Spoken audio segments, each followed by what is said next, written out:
Hello, everybody. How you doing? This is me, Dr. Cortez, back with my last video instruction, right, for in terms of a lecture and the material that we covered for class. First and foremost, I hope everyone is doing well, you and your families. I know I don't even know what day this is in terms of the quarantine, but it's been a few weeks, and it's just been surreal, and we're making adjustments, right?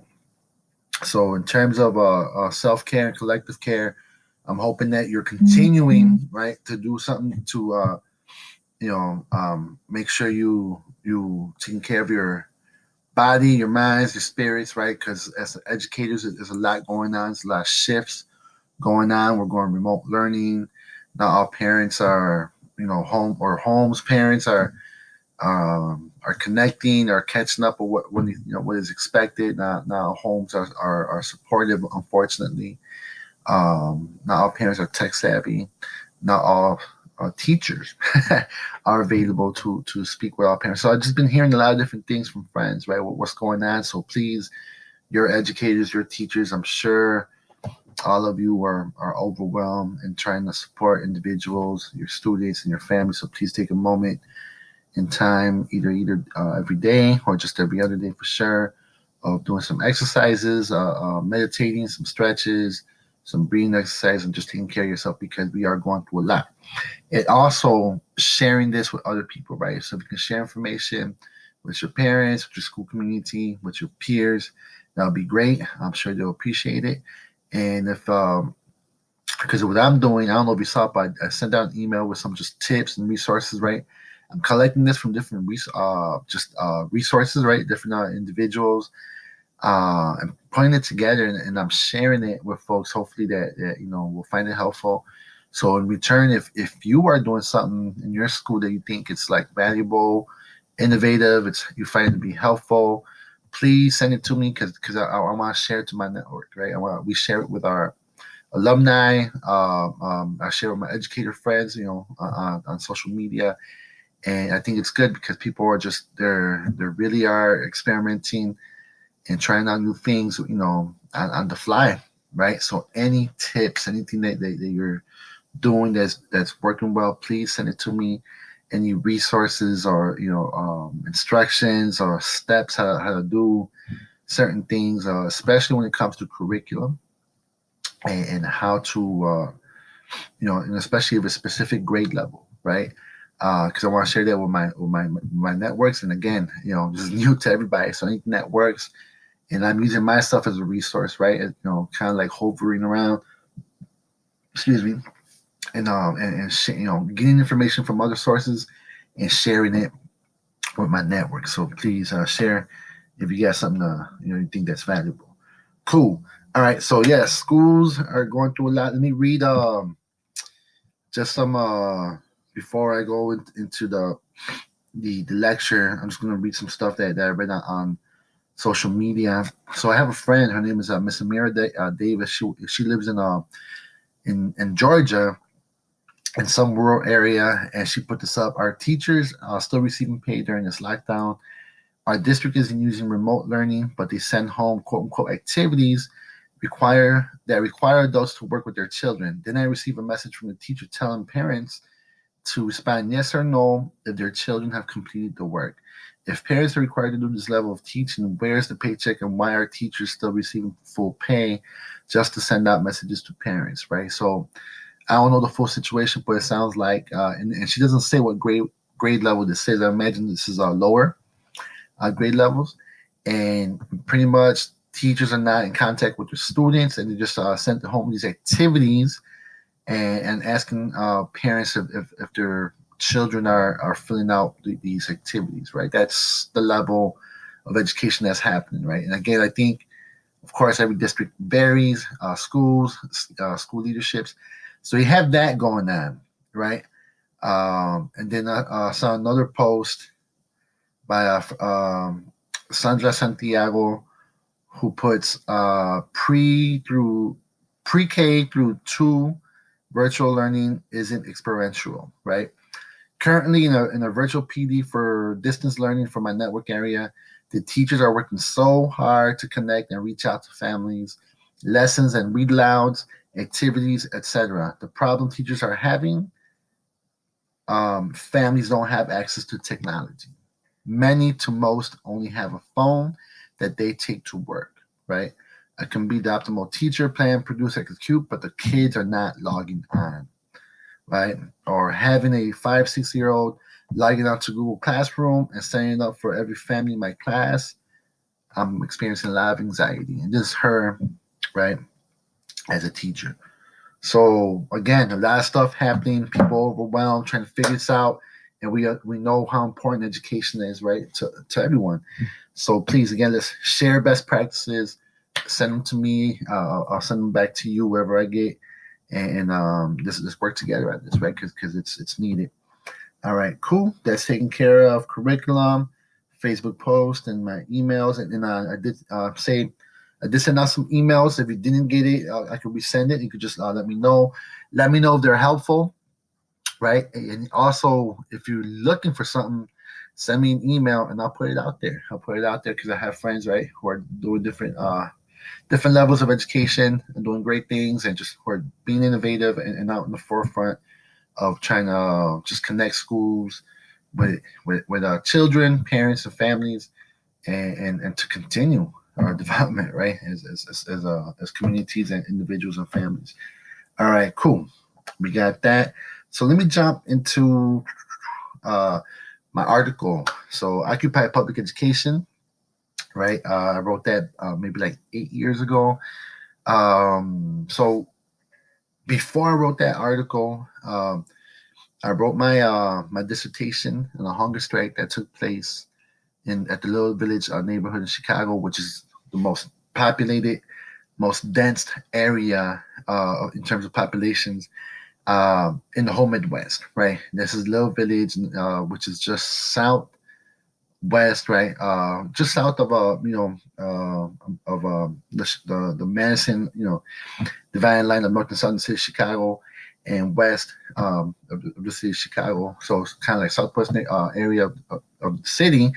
Predominantly Mexican. The reason it's called La Villita, Little Village, is because people say it reminds me of being in Mexico, right? So it's one of the longest, for sure the biggest Mexican populated area in the Chicagoland area, right? And I wrote my dissertation on a hunger strike that took place in 2001 over some politics between CPS, right, and its community members. I won't go into details, but pretty much my expertise and my research really is on activism within the Latino community and public school policy, right? And in my dissertation, I write pretty much the platform of education from Latino leaders and community members, activists, right, from the 70s all the way to 2001 when the hunger strike took place. So if anyone is interested, I can send you a copy of my dissertation. I have it on Word file. That's no problem.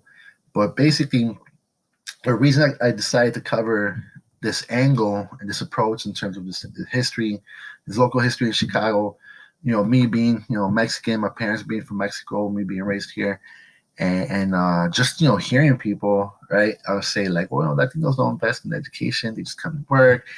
And I'm just like, well, I don't think that's the case. Maybe for a few people, just like in any cultural group, right? But we do live in low-income areas. We do live in, we do go to schools that are under-resourced, overpopulated, and such, right? It doesn't mean that we, parents and families and community members do not want better education. That doesn't mean that they do not want to invest in education, right? And this is why I dedicated myself to write these stories, and so they could be known and heard and told by me, right? And of course, when I do my research, I make it a point to talk with folks, get their points of view, and I try to be as non-biased as possible. Which is, I'm a human being. We're all human beings, so you can't be non-biased. But I do try to walk a straight line in terms of laying down what took place, right, in the events that took place, the factors that took place, and explaining why these incidents happened, right? So in 2001, a hunger strike took place to build a new high school because 30 $30 million went missing, right? So I made a point to tell that story. Well, look, there's a history here of activism. There's a history here of corrupt politics in the city of Chicago, and this is why, right? Schools that are low income, immigrant families, communities in these areas are under. This is why they have poor performance. There's a factor, right? I'm not saying it's the only factor, but it's a huge factor, right? So we have to understand that, right? And that's why throughout the whole semester, I've been saying that, right? Just understand what's going on, the socioeconomic history of the school community you work at, how people have been influenced, discriminated against, right?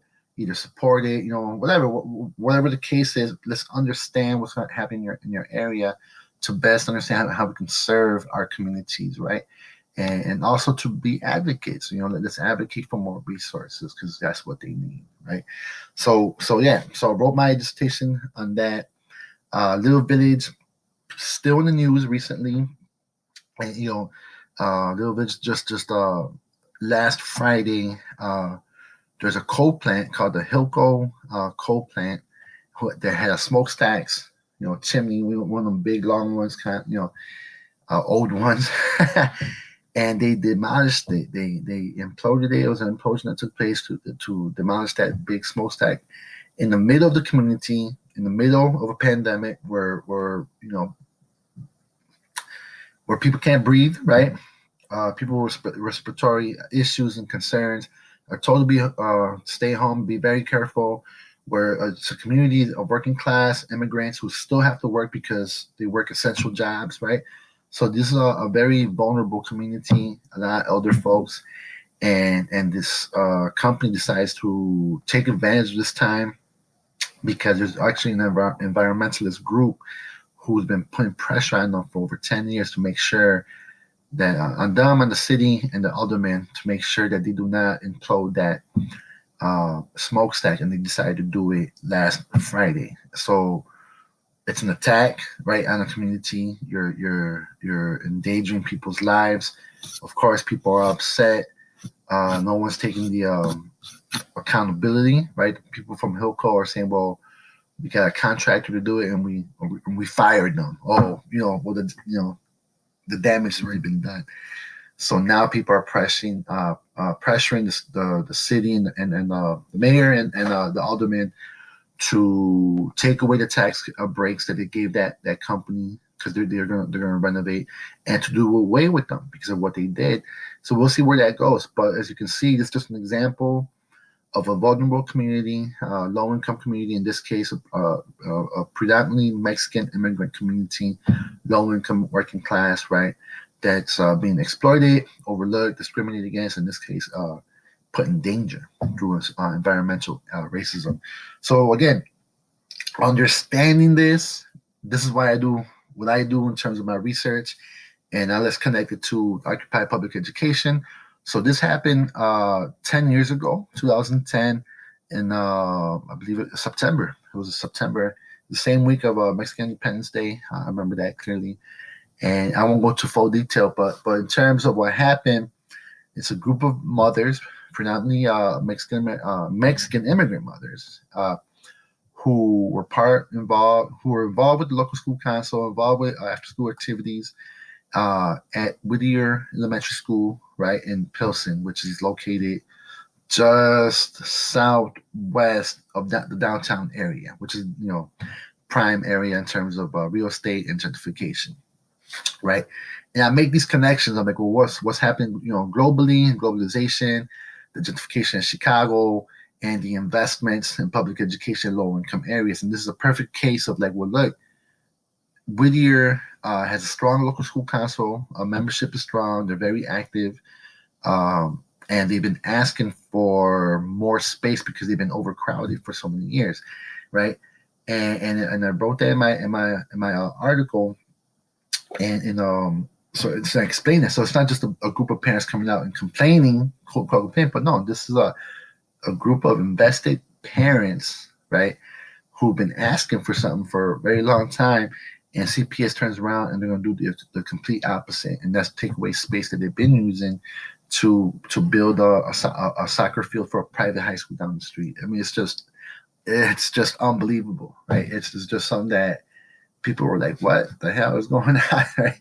And again, these are communities that are exploited, that are vulnerable, and the folk, people of power come in and they feel they can do whatever they want, right? Because they where's the leverage to challenge this, right? And in this case, the parents took it upon themselves to say, well, we're going to take over this field house because we've been using this field house for GED classes, for English classes, so parents can be more involved with your schools, with your children's, education, which is ideal.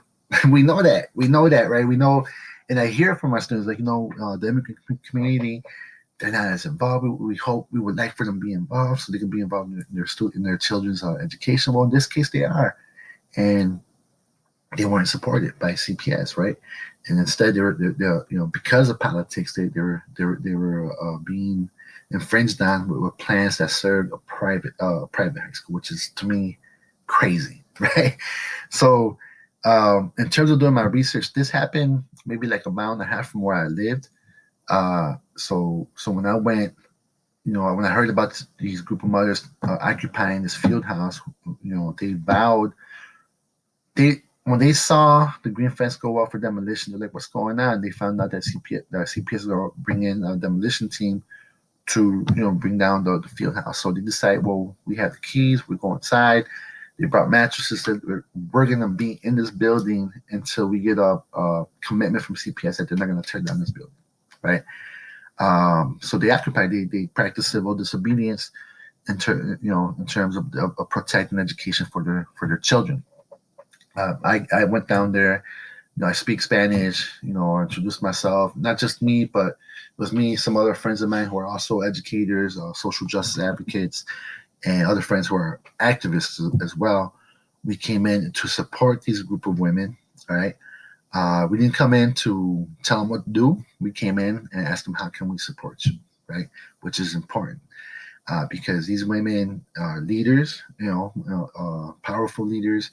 They had a vision of what they wanted. They had a history of what took place. So it wasn't like, oh, well, I'm this professor from this university. I'm so smart. And I'm going to tell you, no, nah, no. Like check my ego.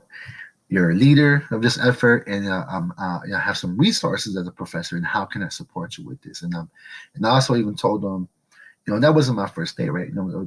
My first few days I was there supporting them what they needed, buying some food, helping them with write their communication with the media, also sharing some insight with them of my dissertation and my expertise of the history of activism and public school policy in the city of Chicago, Chicago Public Schools.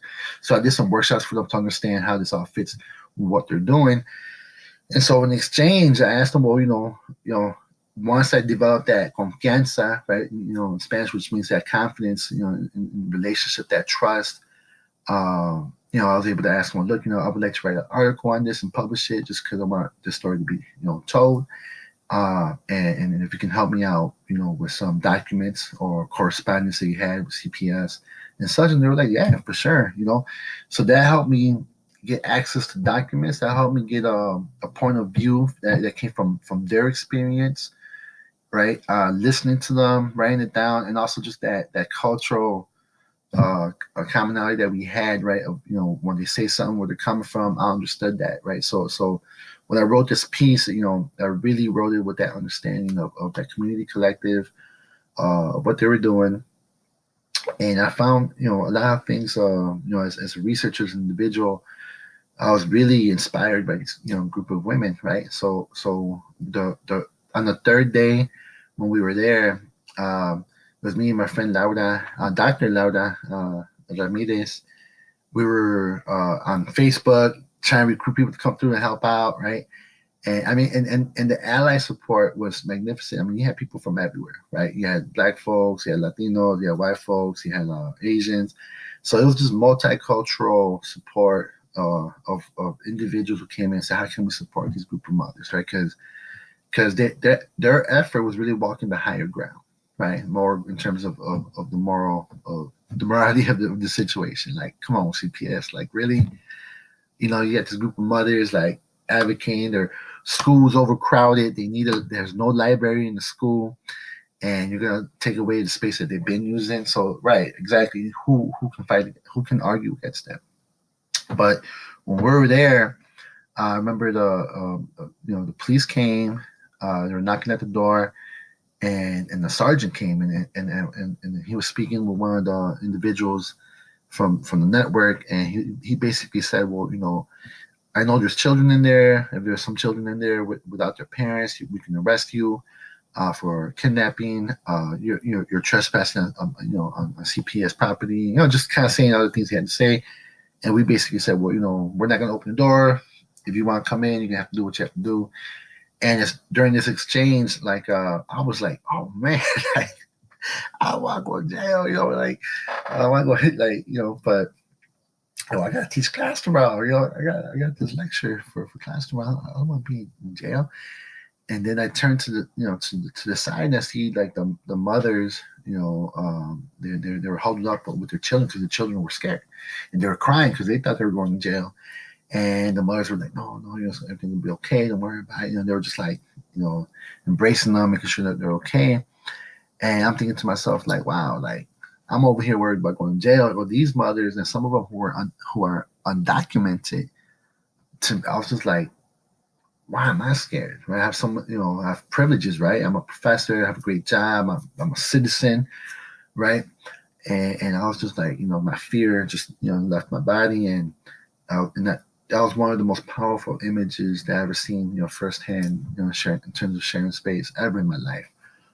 These group of immigrant mothers who, for the sake of their children, put their lives, on the line to defend, right, education for their youth, right, and it's rare that we see stuff like that. I was able to see it, and you could see the sergeant kind of like, okay, well, you could see he was bothered. He didn't want to be there, right? He was just like, man, I got other things to do, right? Like, but that's the politics. And then anyway, so you saw the energy and the commitment from the parents. They were there for 43 days, right? We supported them. There's a lot back and forth communication, which I explained in the article.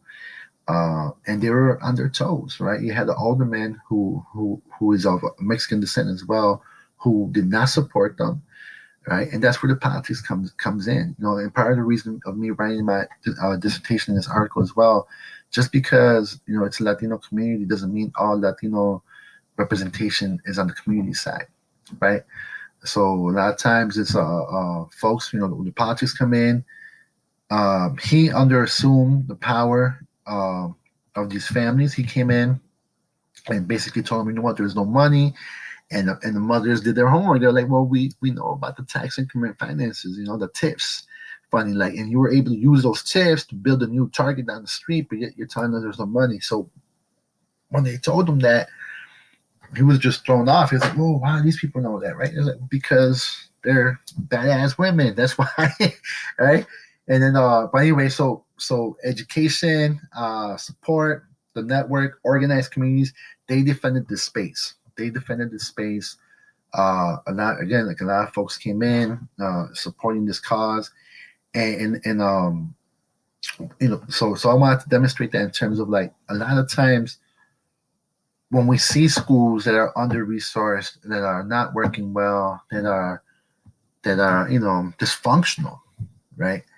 And people from the outside can look at that and look, that community doesn't care about education, right? They're not organized, they're not involved. But a lot of times it's, just communities are working. There's no strong connection with the schools, right? And I'm not justifying this at all, but that's the case. And this community was organized, and they still had to get to this point to practice civil disobedience, to be heard, right, and defend their resources, right. Other schools who are not as organized, boom, they just get rolled over, right. You just get rolled over. Maybe there's an effort by a few parents, a few individuals who challenge the decision, challenge the authority, but to no avail because the power is that strong, right. So this is just one example, but there's so many stories, right, where decisions are made. It's not democratic. It's not in the favor of communities, And this is why you see schools that are underfunded, programs that are underfunded, resources that are not existing, right? And that do not exist in schools because there's no leverage there of community members to say where is our piece of the pie, right? And to put pressure on politicians and such. What I also do mention in the article, in the introduction, I talk about the history of activism in Chicago, the creation of local school councils, right? That happened during the 1980s. So just to kind of put it short, we had a time in 1979, the Chicago Public Schools went bankrupt. It was about to go bankrupt.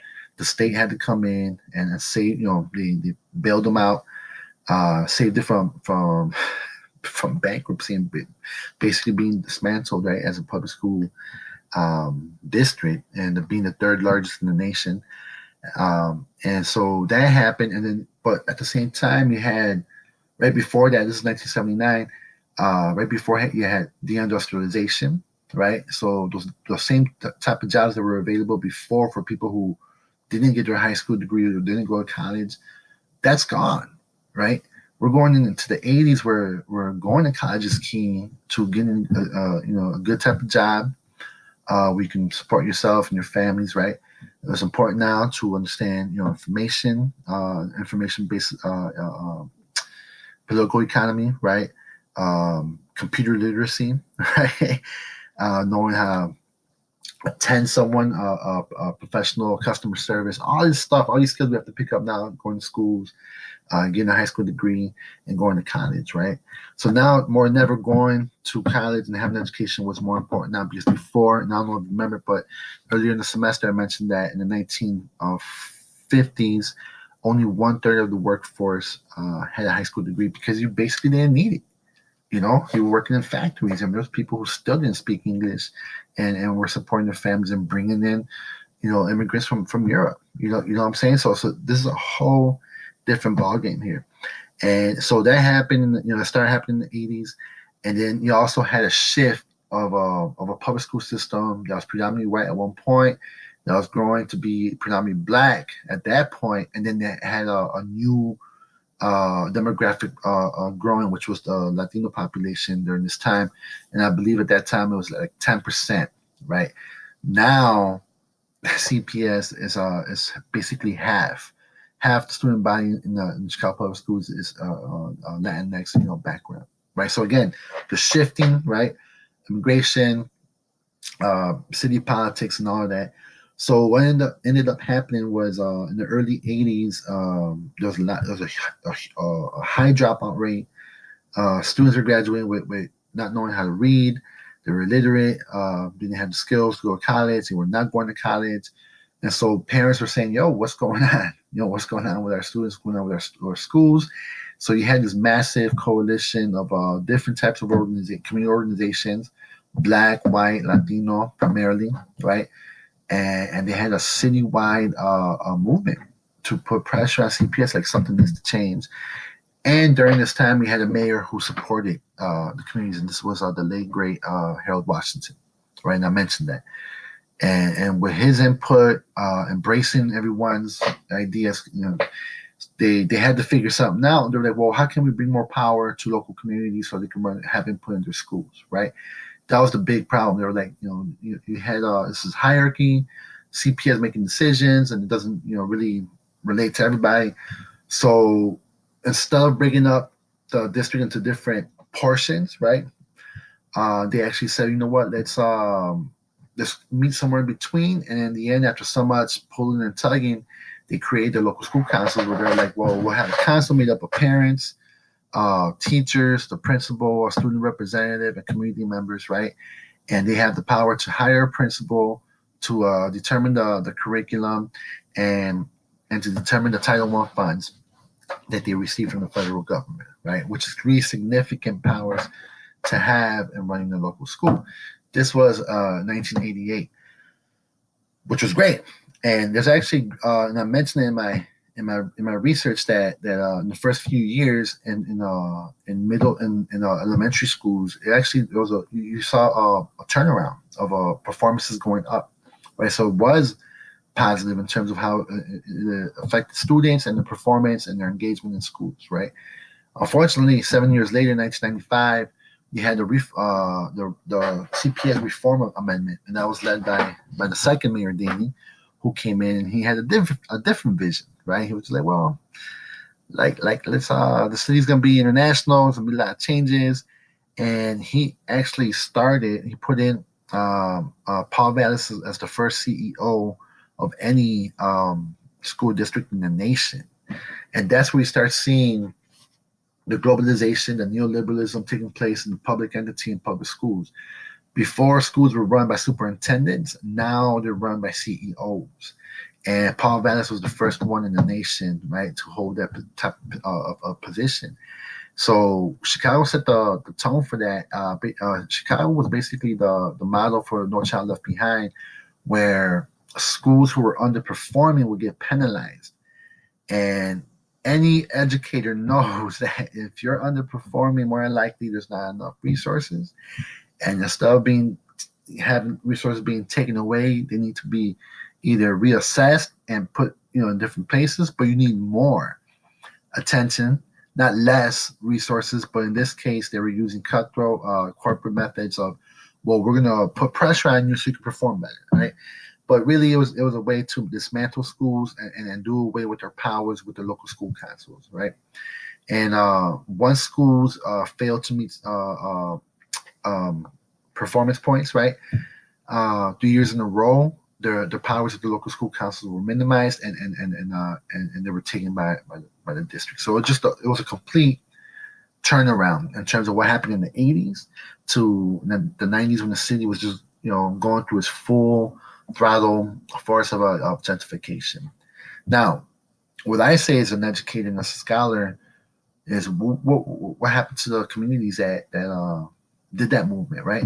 Well, in the 80s, these communities they were still in neighborhoods. They were still living together, so they had the power to regroup, to talk to one another, and be at the forefront and be in one front and advocating for something. Now, because of gentrification, these communities are displaced. They've been decentralized. Families, communities are just being pushed all over around the city into the suburbs, and which some of you have seen, right? So that power is gone. It's gone. So even though people are fighting, but to see a citywide effort like that take place again, I don't think it'll ever happen again, just because the decentralization, right, and this empowerment of communities that existed before this whole gentrification took place. So a lot of stuff. I hope you find it insightful, and really the message is organize your communities, organize your parents, right, in your schools, because they will hold leverage for you. They will advocate for you, so you can have resources. You can have community members and parents and partners come in and advocate for your school. Because when you don't have that, your school district, the state, whoever's above you could just basically decide whatever needs to be cut, and that's that. Boom, right? And again, I'm not saying you have to be an activist out in the streets and protesting. I'm not, if you have to, you have to, right? But what I'm saying is, like, being well organized. You're a strong community, and people will see that and think twice before they exploit you or under resource you, right? So just keep that in mind. So we got that. So in terms of my words, I forgot to say my words.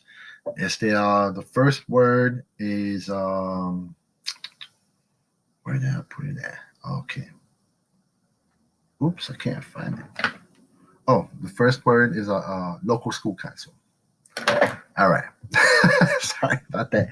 All right. And then I'm going to jump over to, and before I leave the Occupy Public Education, I'm going to send you a short video. It was covered by Democracy Now! You can just take a look at that just to get more insight what was happening. But now I'm going to jump over to this article written by Jennifer Keys Adair, or Adair, I don't know how to say her last name. And it's the impact of discrimination on the schooling experiences of children from immigrant families. So this is a nice reference to have, right? Especially if you have immigrant children in your schools. It is available on your reading list. I did not have you read it and write a reflection on it, but it is available for you. So download it, keep it in your in your collection. It is great to look at just in terms of references to see how you can improve your approaches in serving immigrant students in your schools, right? And include some patterns that take place, and also some it provides some recommendations of what to do. Just real quick in terms of serving immigrants, I do know that people have certain sentiments, right, about immigrants. People feel, well, they shouldn't be here. They're undocumented. They're illegal, right? As educators, it's not our role to decide that. We're here to serve all children, right? Schools are supposed to be sanctuaries. I know in the city of Chicago they are, right? But we're here to serve all children. And if you have sentiments that are anti-immigrant and you have immigrants in your schools, I suggest that you don't work there anymore, because you're not doing those students a favor. We need educators that see the best and see the assets in their community members and in their students, and are committed to serving them and helping them develop their skills, right, as students and individuals. And also in terms of immigrants, like when we think about Latino immigrants, the majority is, of course, Mexican, right? Mexican immigrants coming from our neighboring country.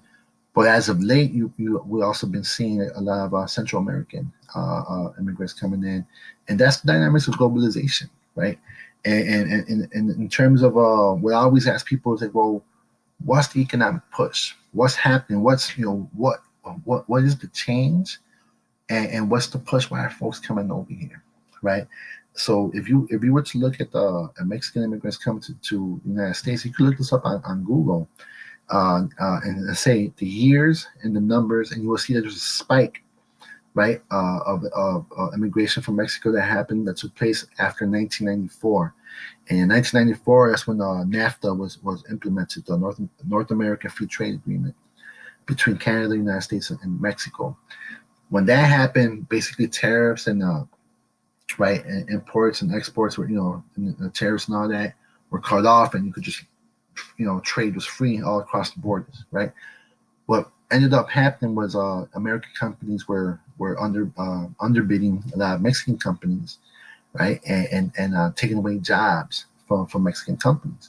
So I'll give you an example. I have a friend who's an anthropologist, and she was doing her research on a group of on a pipeline that existed from a small town in Illinois. I believe it was called Onarga, Illinois, which is on its way to U of I, down Highway 57. And she says there's a pocket there of Mexican immigrants that come from Chiapas, which is a southern state in Mexico, and it's known for its corn. And these are Mexican, predominantly Maya background, like indigenous folk, right? And she said that the majority of these folks are undocumented. And what she learned through her study, and this is back in the late 90s, what she learned in her study was a great number of these folks come from the same towns in the state of Chiapas, and they come from families who own land for hundreds a year. And what they did, they grew corn and sold it, right? But once NAFTA hit and opened up, the U.S. was able to sell corn cheaper and go into that market, and they couldn't compete, right? They couldn't compete with the American corn, and they ended up selling their land, and now they're landless. And what they knew was they knew how to grow corn, so they came to the state of Illinois, right? Undocumented, because that's what they knew, and that's what the opportunities were to survive. And they come over to the state of Illinois to grow corn over here, and there's a pipeline there, right? So this is survival. That's the economic push factor, right? Of why people coming over here for this case, right? And we need to understand it, because no one decides and say, you know what, I want to go to another country and live under the radar. Like, these people work hard, yet they cannot drive, they can't be seen in public because they're scared of being deported, even more so now, right? So again, just thinking about that of how families, especially now because of the administration and what's happening with pandemic and access to resources, how families are living Why are they here? What's the push? What's the situation? And the stress and trauma that exists, right, within that. So just keep that in mind as you're thinking about your population. And this is just the Mexican population, right? I know there's, if you think about Central Americans, you think about folks from Asia. I know there's a lot growing Indian population as well, Eastern European, anywhere, right? Just looking to see, and the folks will tell you, talk to them, right? Do some history on your own, right? Some historical research on your own, like what's the economic push factor here? If you could find that to best understand your communities and see how you can support them, right? So I'm going to jump to this article. And in the beginning, they have an executive summary, which highlights, right, certain things. So here they talk about personal discrimination against children of immigrants in schools primarily takes in these forms. One, negative interactions with school staff and peers, right? So a lot of times, people talk about, their accents, their appearances, they're different, right? They may not fit. The students hear that. And it's a deficit lens. They hear it.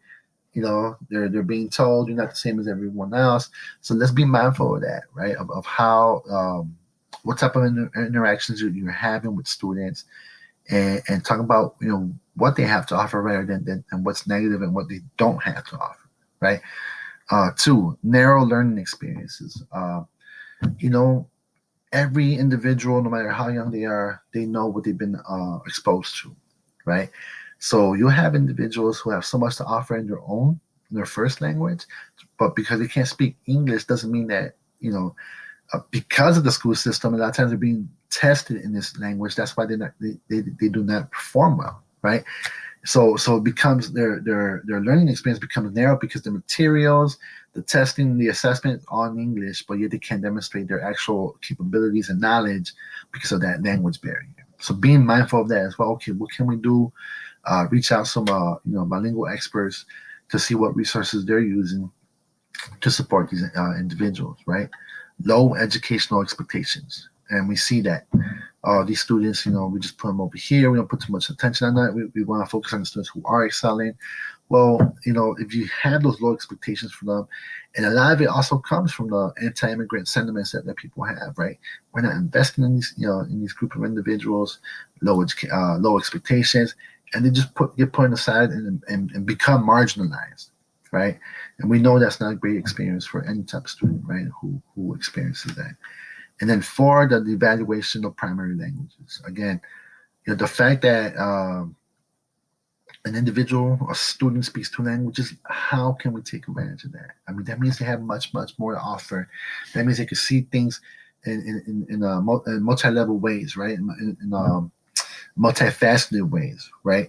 And again, we have to think about the history of our country too. The majority, in terms of language. And there was a joke that I heard from a priest years ago, and he says, what do you call a person who speaks three languages? And, we all said trilingual. Someone who speaks two, bilingual. Someone who speaks one, we're like monolingual. Like, nope, American.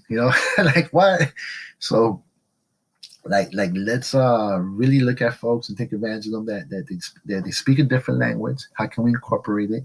How can they still develop their thinking, their skills? Some teachers, what they do is they allow students to just prepare their notes, brainstorm in their first language, which helps them prepare for their writing, and then it helps them identify what they know, how they know the material in their language, and then it helps them identify in English, which thus helping them learn the English language, right?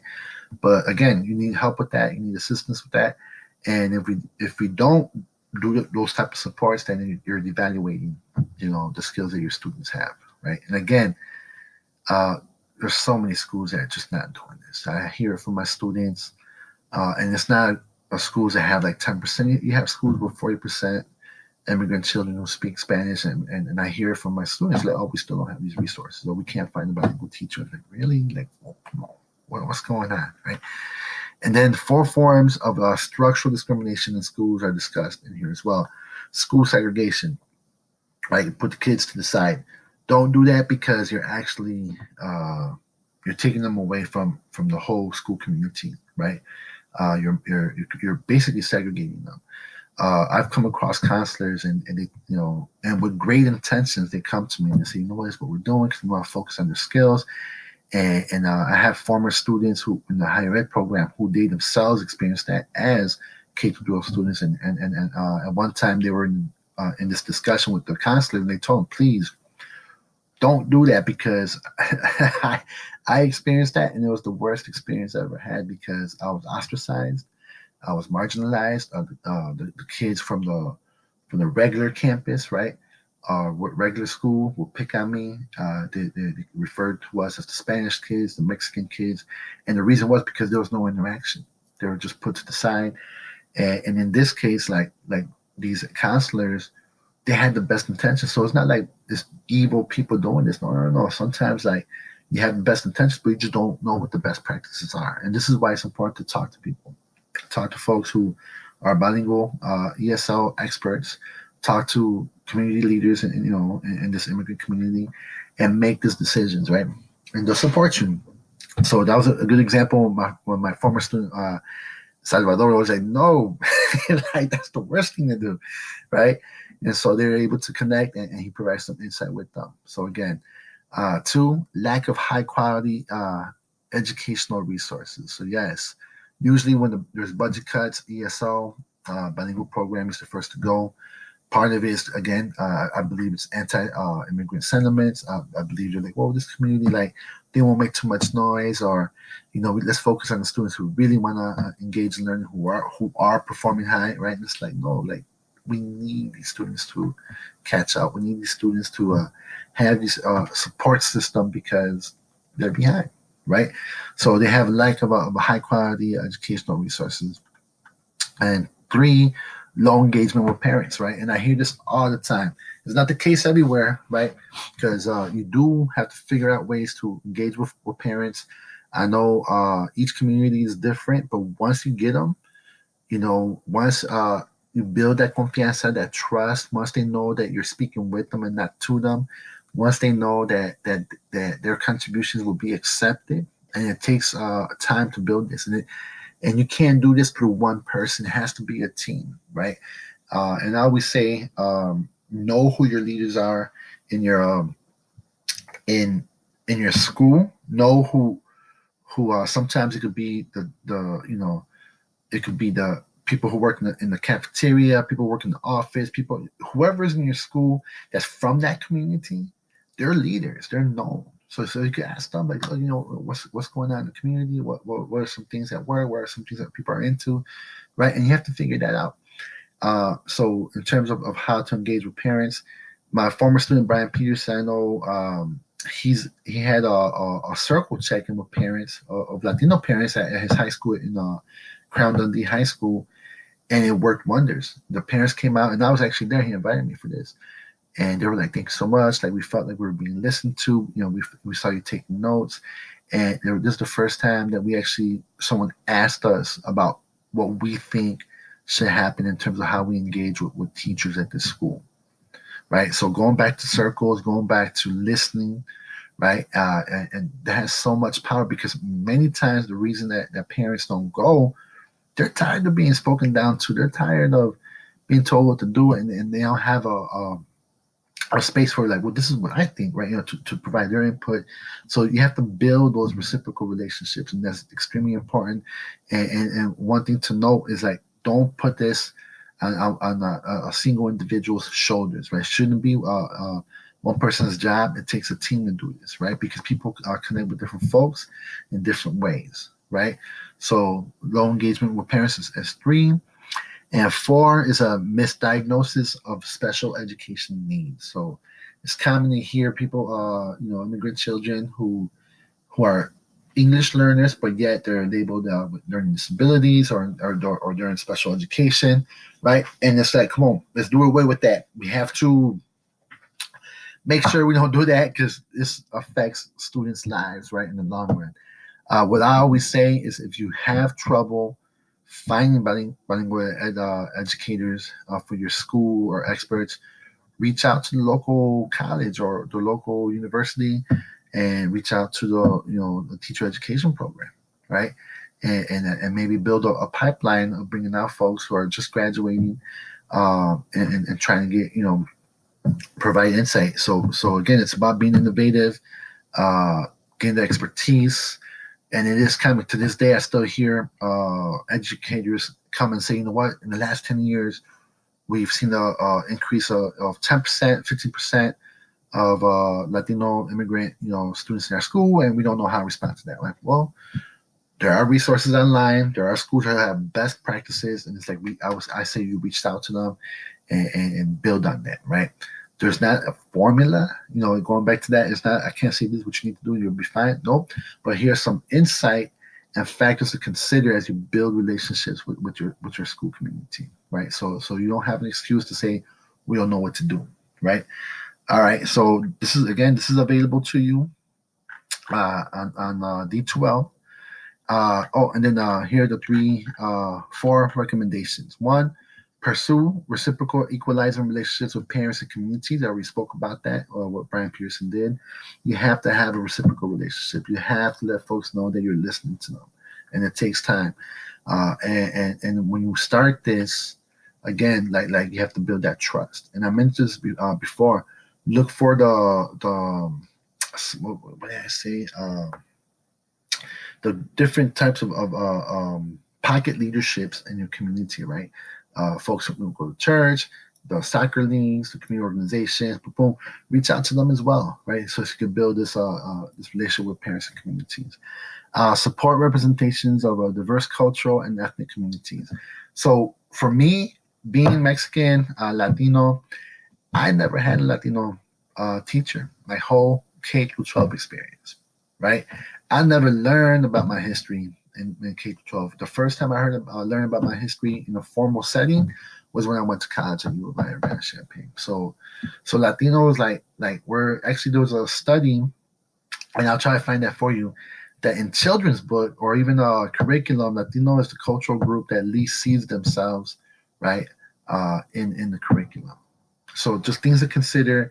And I'm just talking about Latinos here, but in general, going back to immigrants and just cultural groups at your school, support representations of who's at your school, images on the walls, right?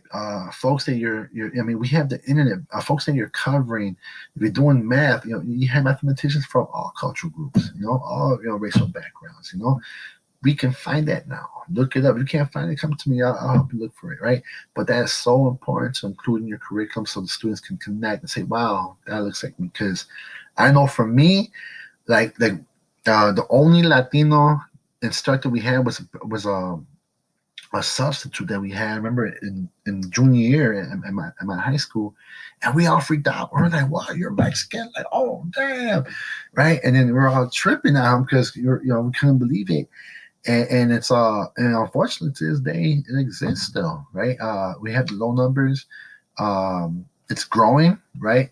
But in terms of school leadership, I know like in CPS, Chicago Public Schools, 48% of student body is Latinx students, and yet only 16% of school leadership or principals are of Latinx background. So again, we're still behind in that, and that's just Latino, right, cultural group that I'm talking about. But in terms of all cultural groups and ethnic communities, let's represent. Let's include in the curriculum, and with the internet, you can find it. So no excuse, right? And then 3, offer dynamic, sophisticated learning experiences. Again, you use pedagogy encompassing critical thinking, multiple perspectives. I always hear people say, well, if we include in Spanish, will we have 20 different languages in the school? We don't have time for 20. Yes, you do. Yes, you do. Include it in your curriculum. Have the students write about it in their homework, and you share it. You know what I'm saying? You don't have to be the expert on that. You have the students share it. You have the students write about their home countries and their language and the perspectives. Because it doesn't have to be the whole year, but you do that once in a while to display and honor and respect, right, and recognize that diversity. Students like to see themselves in the curriculum, and your learning experience that you guide has to be sophisticated, and there are resources out there, right? And then 4, provide teachers with rigorous training. In early childhood pedagogy and encourage their connection to immigrant communities. This takes money. This takes allocating funds. This takes preparation, but it's worth it. A lot of schools don't do it because it's not in the forefront of their priorities, unfortunately. But if your school community does have an immigrant population, you need to have this training. It has to be rigorous, and it has to be folks that know what they're talking about.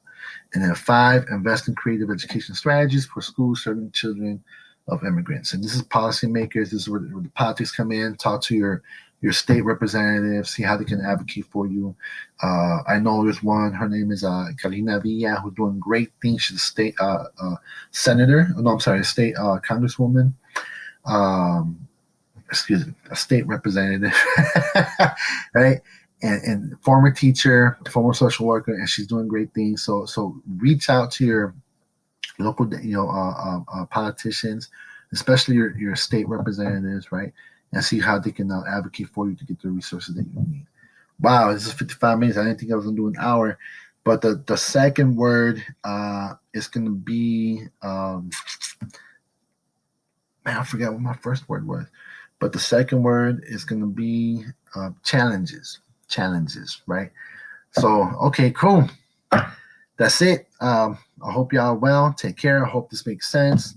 And I do miss you guys, and I'm hoping that this little hour of my video takes you away from, to give you a little break on, everything else you're engaged in. So much love and respect to all of you, right? I know y'all doing great things. Many blessings, and I hope y'all be safe through this whole pandemic, all right? Peace. Take care.